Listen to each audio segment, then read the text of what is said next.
En plein cœur de l'Alsace, à flanc de montagne, le camp du Strudhof témoigne d'une époque où l'humanité s'est perdue.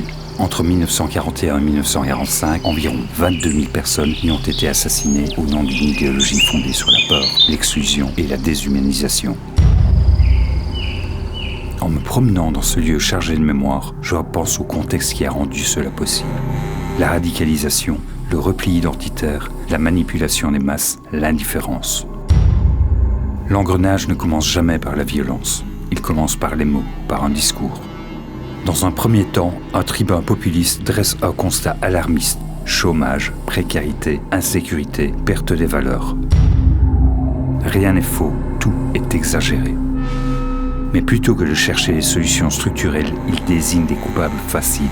Ce ne sont jamais les puissants, ce sont les invisibles. Les sans-emploi, les sans-papiers, les sans-abri, les minorités, les malades, les handicapés.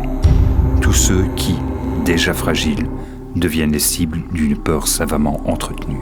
Ce discours finit par s'installer, parce qu'il rassure, parce qu'il simplifie, parce qu'il transforme la puissance collective en colère dirigée.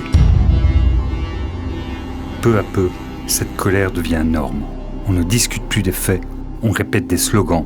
L'émotion remplace la raison, la peur devient programme politique. Ceux qui s'opposent sont des traîtres. Ceux qui doutent sont des faibles.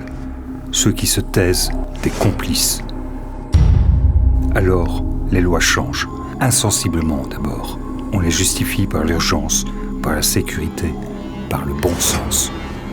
Les libertés s'effilochent, presque sans bruit, jusqu'à ce que l'oppression devienne habitude. Et quand l'inconcevable devient quotidien, il n'y a plus besoin de convaincre, il suffit de continuer. Ça ne vous fait penser à rien. Une société inquiète, une colère diffuse, des discours simplistes, des ennemis désignés.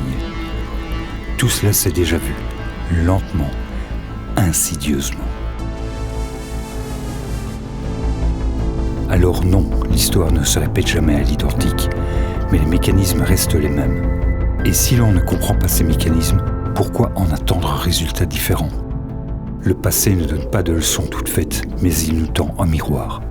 À chacun de choisir s'il veut y jeter un œil ou détourner le regard.